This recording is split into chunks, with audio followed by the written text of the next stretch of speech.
Salmo 23 diz assim: o Senhor é o meu pastor, nada me faltará. Deitar-me faz em verdes pastos, guia-me mansamente a águas tranquilas, refrigera a minha alma, guia-me nas veredas da justiça por amor do seu nome. Ainda que eu ande pelo vale da sombra da morte, não temerei mal algum, porque tu estás comigo. A tua vara e o teu cajado me consolam. Amém, irmãos? Podem sentar com a graça de Deus.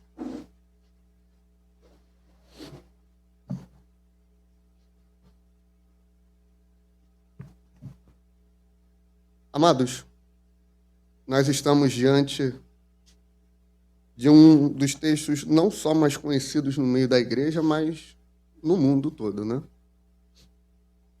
E acerca desse texto, desse salmo, é uma história que contam, até hoje eu não encontrei alguma veracidade, então eu trato como uma espécie de parábola para ilustrar a importância desse salmo para a nossa vida.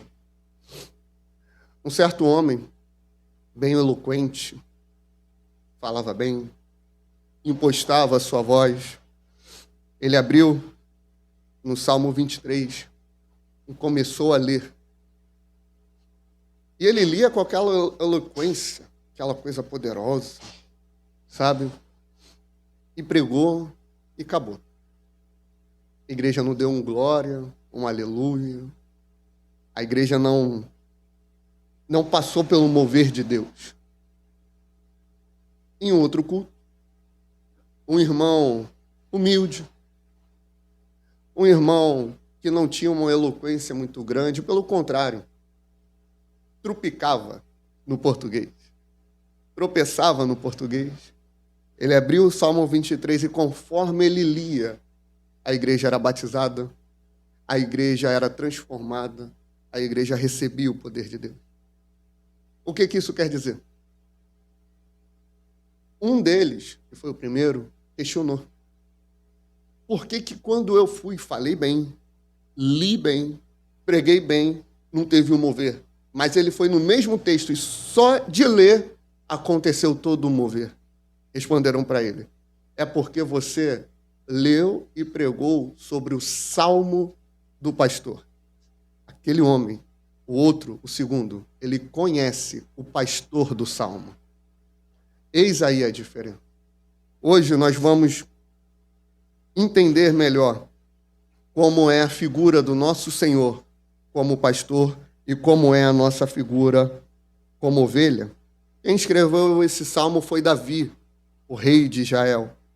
Só que ele não se coloca aqui na posição de rei ou de autoridade.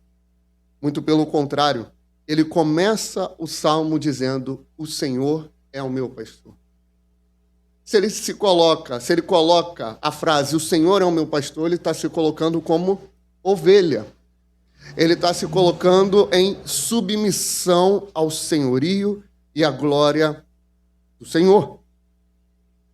Naquele momento, Davi, ele está evidenciando a autoridade e o apacentar de Deus. Ele é autoridade porque ele é Senhor. E o texto Senhor não é só uma mera referência, não é só uma questão de respeito. Inclusive, a igreja deixou de ter respeito a Deus. A igreja parece hoje mais feira. A igreja parece que a gente vai lá para fazer negócio. Mas não foi para isso que ele nos chamou. Se o evangelho não nos traz temor, nós estamos pregando um outro evangelho. Se o evangelho não nos traz um confronto, se o evangelho ele não nos traz uma transformação de reconhecermos ele como Senhor, como autoridade, tem alguma coisa muito errada, queridos. Davi olha para ele e não fala só Senhor, não fala El Shaddai, que também não estaria errado. Não fala, olha, ele é Jeová Jireh, o Deus que provê, não. Ele não fala assim, olha, o Senhor onipotente, onipresente, onisciente, não. Porque tudo isso são atributos ou títulos de Deus. Ele vai no cerne. No hebraico aqui, Iavé é o Senhor. O eu sou, ele lembrou da revelação lá a Moisés. Senhor, quando eu chegar diante de Faraó, o que eu falo? Você vai dizer, Moisés, que o eu sou te enviou. Ele é absoluto nele mesmo. Ele não pode ser acrescentado, ele não pode ser mudado. Ele é o eu sou. Por isso que ele revela para Isaías, ainda antes que houvesse dia, eu sou. Absoluto, autoridade. Esse é o Deus que você serve. Esse é o Deus que nós servimos. Só que ele não para no Senhor, no eu sou.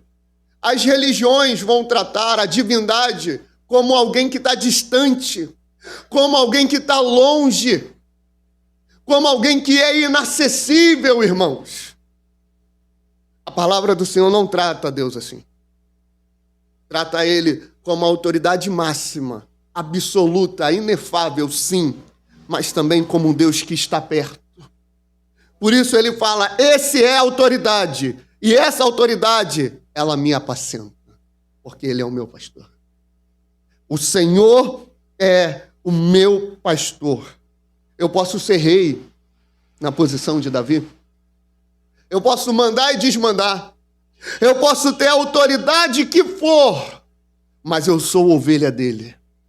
Eu sou submisso a ele. Eu sou devoto a ele. Eu o sigo, porque ele é o meu pastor e nada me faltará. Essa não é a tradução mais feliz do texto, porque alguns vão trocando os seus significados. Olha, se o Senhor é o meu pastor, então eu tenho direitos. Se o Senhor é meu pastor, então eu mereço um carro, porque ele é dono do ouro e da prata. Eu mereço uma casa própria, não é? Não é assim que vão dizer? Não, eu mereço. Aí vai entrar a teologia da prosperidade. Aí vai entrar vitórias e vitórias, mas não é assim que o Evangelho trata. A melhor tradução, ou as melhores, seria: o Senhor é o meu pastor e de nada eu terei falta. Irmãos, preste bem atenção. Se você precisa de algo para completar a tua vida, o Senhor não é o teu pastor ainda. Se você não é satisfeito, ou seja, feliz em Deus, o Senhor não é o teu pastor. Porque quando você tem Ele, você não tem falta de mais nada, porque Ele preenche toda a tua vida. Quando você se converte, você entende o rumo que a tua vida deve tomar. Você percebe que a tua vida faz um sentido porque você tem o Senhor como teu pastor. Você tem a autoridade máxima como teu apacentador. Por isso o Senhor é o meu pastor. De nada eu terei falta, ainda que eu não tenha tudo. Ainda que eu tenha uma vida humilde. Ainda que eu não tenha recursos. Ainda que o inferno se levante, ainda que a política esteja um caos, eu não terei falta de nada, porque eu tenho tudo em mim. Aquele que tem os meus mandamentos e os guarda, esse é o que me ama. Aquele que me ama é amado de meu Pai, e eu também o amarei e me manifestarei a Ele, irmãos. Esse é o Senhor da nossa vida. E a outra tradução, eu sou, é o meu pastor, e tu não me faltarás. A preocupação de Davi não era com o reino, não era se ele seria rei ou deixaria de ser. Davi, ele não tinha essa preocupação se ele ia perder o ministério dele ou não. Em outro salmo, quando ele é exposto e o pecado dele vem à tona, ele não se preocupa: Senhor, não me tire o reino, Senhor, não me tire o ministério. Ele clama e suplica: não retires de mim o teu espírito. Você entende a grandeza disso? Amado e querido irmão, se a tua preocupação está só nas circunstâncias, Se o pecado que você está inserido, a tua preocupação é o que vão achar de mim, você não tem o Senhor como teu pastor. Mas se a tua preocupação é Ele, é a glória dEle, é como você vai estar daqui para frente, se arrependa e olhe para Ele como teu pastor. Ele não é o mercenário, a gente vai falar um pouco do mercenário. Ele não é o salteador, ele não é o lobo, ele não é aquele que vem destruir. Por mais que lá atrás, em Israel, muitos líderes tentaram dizimar e acabar com o povo de Deus foi preservado. Veio Jesus, estabeleceu a igreja. E por quantas lutas eu e você não passamos? Todos aqui, se eu não estiver enganado, já passaram por dificuldades e traumas em igreja. Já passaram por lutas e aflições. Mas teve uma profecia lá atrás que se cumpriu em Jesus.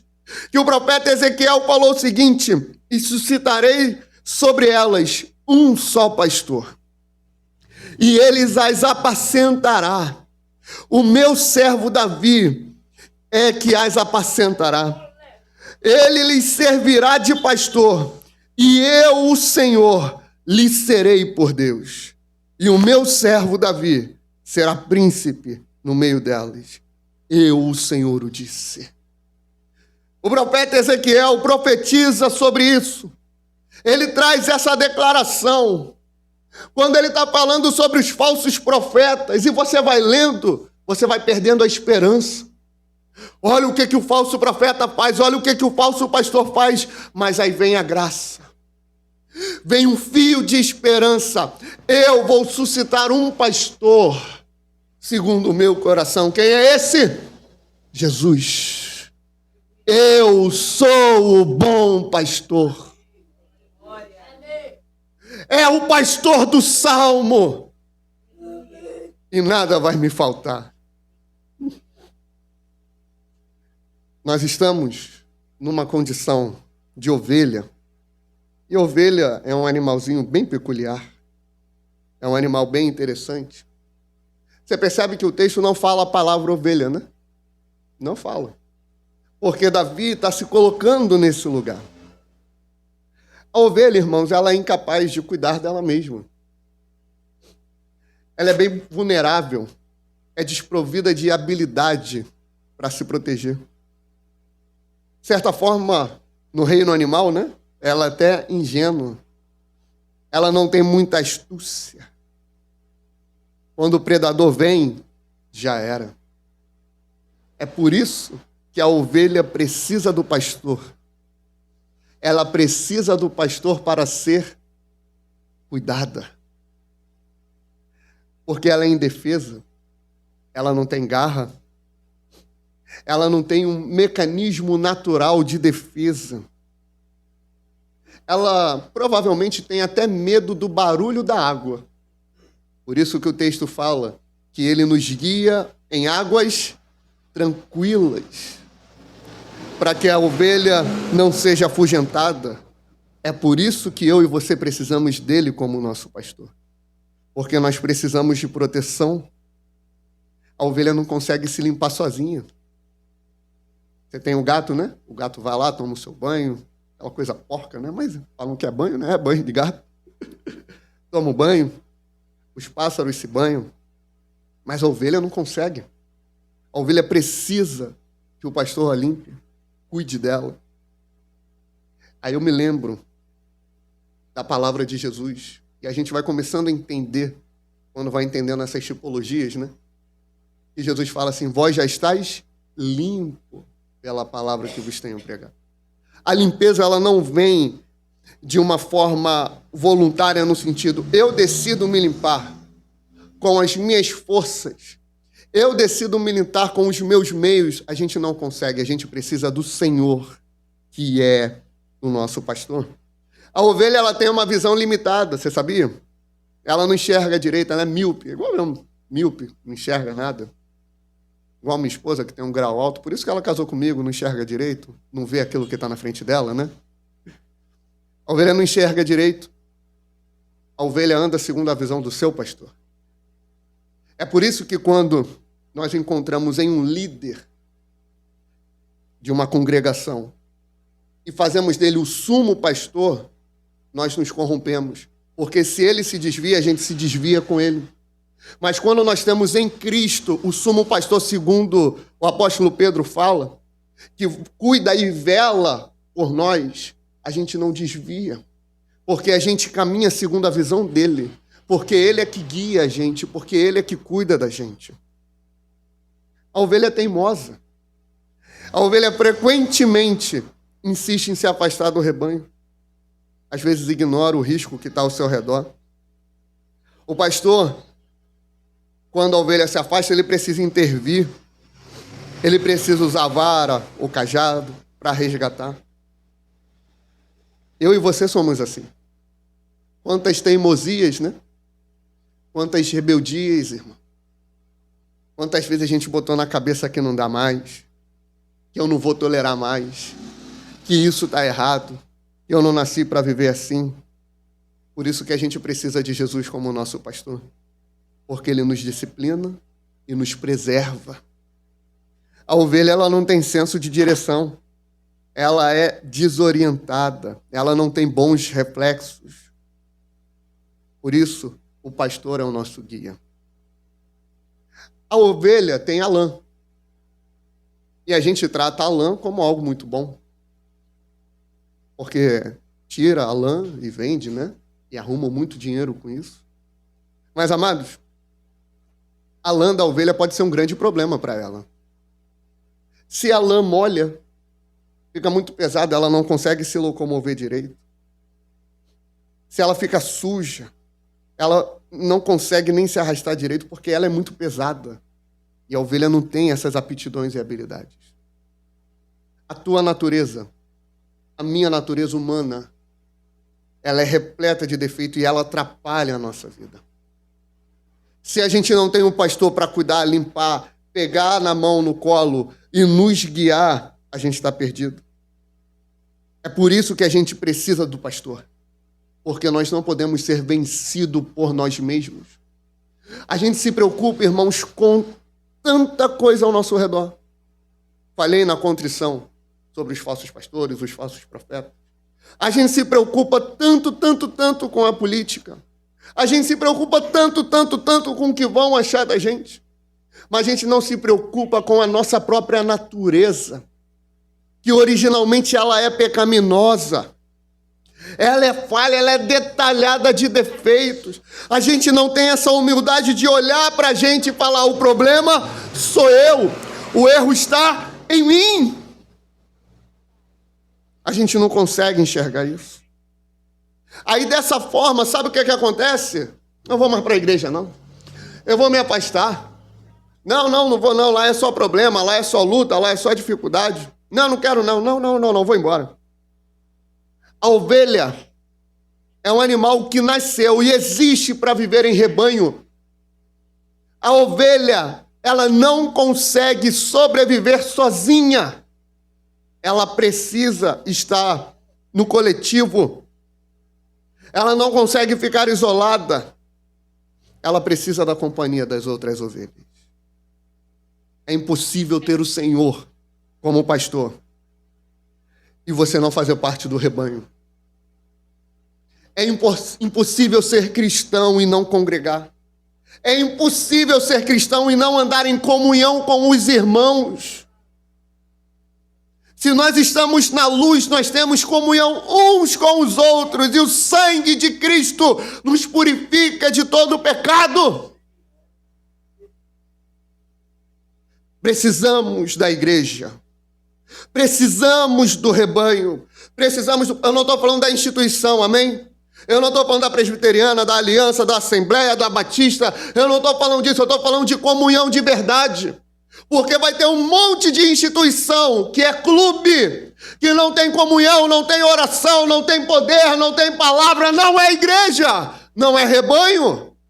O que eu estou dizendo é do povo de Deus, igreja saudável, comunhão dos santos, a família de Deus, o corpo de Cristo, queridos. O rebanho nos ajuda na proteção. Agora imagine você, no Rio de Janeiro é que agora tá fazendo frio, né? Qualquer 20 graus pra gente já, casaco, cachecol, luva, touca, uma loucura, né? O carioca não pode soprar um ventinho que já fica, não deixam nem eu ligar o ventilador da igreja. Não posso ligar o meu aqui. É um caos aqui. Não pode, porque tá frio. Amém. Agora imagina o calor do Rio de Janeiro. Aqui na cidade, tudo certo. Agora pega e aumenta isso.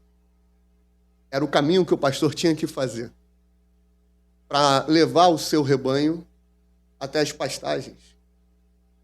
A gente está falando de deserto, mais de 40 graus.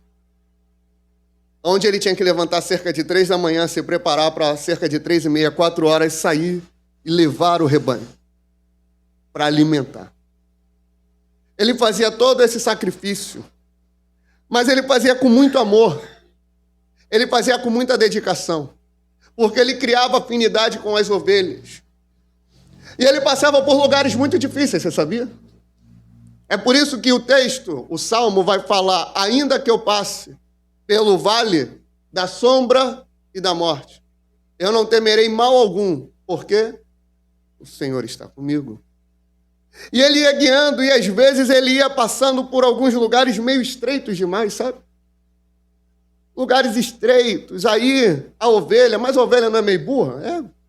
A ovelha não é meio desprovida de habilidades? É. Mas ele tinha uma técnica, aonde tinha, não tem, porque isso acontece até hoje lá no Oriente. Ele ia colocando a ovelha em fila indiana. Mas como é que a ovelha vai conseguir seguir se não tem ninguém à direita ou à esquerda? O pastor começava a cantar. Sabe por quê? Porque a ovelha conhece a voz do seu pastor. As minhas ovelhas, eu as conheço, e por elas eu sou conhecido. E conforme ele cantava, ele ia cantando, ia falando, as ovelhas vão seguindo em fila indiana. Mesmo não sabendo o que está à sua direita, o que está à sua esquerda, mesmo estando no vale, mesmo estando num caminho estreito, ela está seguindo o Senhor, que é o seu pastor. Nós não podemos dar ouvidos a outras vozes que estejam fora do Evangelho. Nós não podemos ouvir outras vozes. A internet está entupida de conteúdo. E boa parte desse conteúdo é ruim. Aonde vão olhar e falar assim: olha, Jesus não é Deus não, a Trindade não. Congregar para quê? Dons espirituais, Deus não fala, mas hoje Deus não cura. Eu duvido que Ele não cure. Deus fala e fala sim. Deus usa os seus servos sim. Congregar é bíblico sim. Jesus é Deus sim. Aleluia. Podem pregar o contrário. Quem me resgatou e quem te resgatou foi o nosso pastor. E o pastor passava por essa luta. O pastor passava por essa luta. E ele ia guiando. E ele ia guiando as suas ovelhas. Ele ia guiando as suas ovelhas. Só que às vezes a ovelha tropeçava. Às vezes, amados e queridos, as ovelhas caíam. Só que o pastor ia, pegava a ovelha, botava no ombro e carregava. Ah, mas isso daí é moleza. Não, a gente está falando de ovelhas adultas que poderiam pesar de 40 a 120 quilos. Coloca isso no ombro e vai. Você sabe por que ele fazia isso? Porque ele amava. Ele amava as ovelhas. Você sabe o que acontece, meus amados? A ovelha, às vezes, na sua rebeldia, vai para longe. E tem uma história que se conta a partir de Israel, que alguns turistas viram um pastor, e a gente está falando do Oriente, né? Oriente, o pessoal, a fala deles é mais ríspida, né? É mais grosseira, assim. O pastor lá pegou a ovelha, quebrou as patas dela. Eles olharam para aquilo. Que loucura é essa? Por que ele fez isso? Aí foram questionar, né? Querer denunciar direitos humanos, essas coisas, né? Por que se meter onde não tem que se meter? Por que quebrou? Aí foram falar com o guia turístico. Aí ele explicou. Essa ovelha é uma ovelha rebelde. Mas não é melhor, então, pegar a ovelha, matar, vender? Não. o pastor tem um cuidado com ela. A ovelha não é só um objeto. Tanto que quando eles voltam, melhor dizendo, da pastagem, o pastor ele conta, uma por uma, ovelha por ovelha. Está todo mundo aqui? Ih, não está. A gente saiu com 100, voltamos com 99. Lembra da parábola? Ele conta, ele fala, não é que eu perdi mais uma ovelha, eu perdi a minha ovelha. Todos nós, diante do Senhor, somos únicos. E Ele cuida e preserva cada um. E não importa como a gente se perdeu no caminho, Ele deixa as 99 seguras e sai em busca de você. A ovelha não tem a capacidade de voltar sozinho. A ovelha não consegue agir sozinha, só pelas mãos do Senhor, que é o nosso pastor. Então o pastor vai e busca e resgata aquela ovelha. Ovelha essa que talvez ele tenha que quebrar a pata. Talvez ele tenha que dar se liga. Mas toda a repreensão do Senhor é para o nosso bem. O pastor ele tinha um cajado. O cajado ele era entendido e usado de 3 formas. Ele era a vara disciplina. Se tivesse alguma desordem no rebanho ou com alguma ovelha, o pastor batia na ovelha com o cajado. Para corrigir a ovelha, para consertar a ovelha. Quando você vem aqui, hoje não, hoje eu estou mais light, né? Mas às vezes você vem aqui e é uma palavra dura, é uma palavra de disciplina, de correção. Essa palavra é a palavra para botar ordem na casa, é para botar ordem na tua vida, é para te disciplinar e para te trazer para mais perto do pastor. Não esse aqui, que esse daqui não vale muita coisa não, mas o sumo pastor. O cajado era conhecido como cajado porque ele salvava aquela parte angular, quando a ovelha caía, ficava meio distante, num lugar onde o pastor não conseguia ir, ele estendia o cajado, como se fosse pescar mesmo a ovelha, e puxava para perto dele. Quando tu vai se afastando, querendo desviar, tu nunca reparou que parece que tem uma força mágica que te traz de volta para a igreja?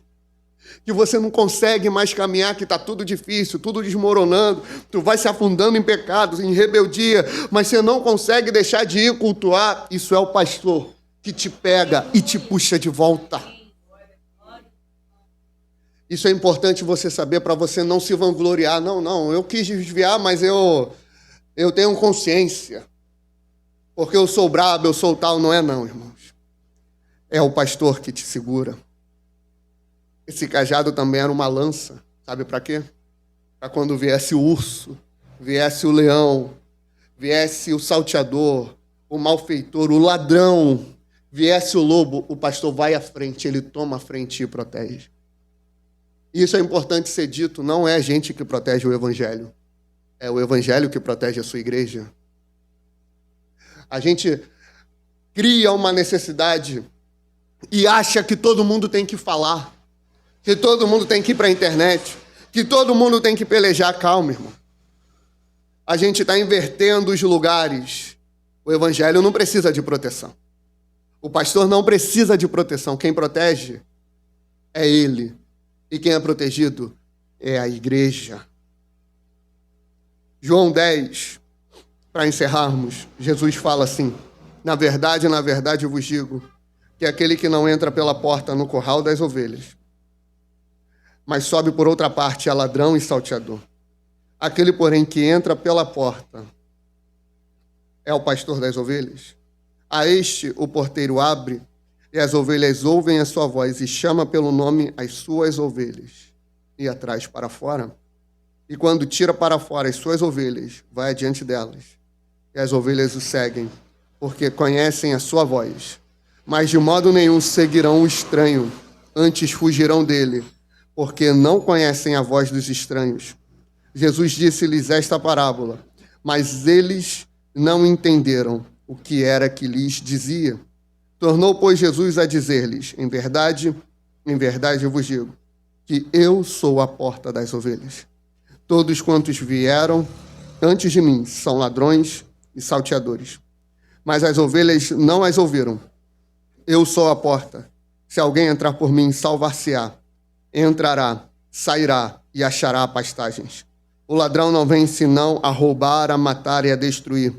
Eu vim para que tenham vida e a tenham com abundância. Eu sou o bom pastor. O bom pastor dá a sua vida pelas ovelhas. Mas o mercenário e o que não é pastor, de quem não são as ovelhas, vê vir o lobo, deixa as ovelhas e foge. E o lobo as arrebata e dispersa as ovelhas. O mercenário foge porque é mercenário e não tem cuidado das ovelhas.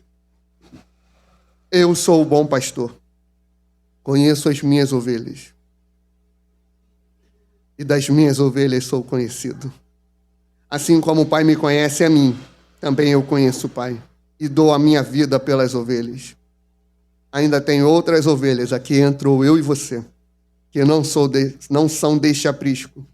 Também me convém agregar estas, e elas ouvirão a minha voz, e haverá um rebanho e um pastor. O sumo pastor, conforme 1 Pedro 5,4, diz, nos guia, protege, dá sua vida por nós. Isso mesmo, nós, não sou ovelha sozinho, somos suas ovelhas que compõem o rebanho de Cristo. Ele também nos corrige e, se necessário for, quebra nossas patas para nos carregar. Ele é tudo que temos, porque Ele é tudo que precisamos, porque Ele é tudo que nos satisfaz. Cristo, apenas Cristo. Cristo, nada além de Cristo. Cristo, tudo em Cristo. Cristo, meu pastor, de nada terei falta. Amém, irmãos?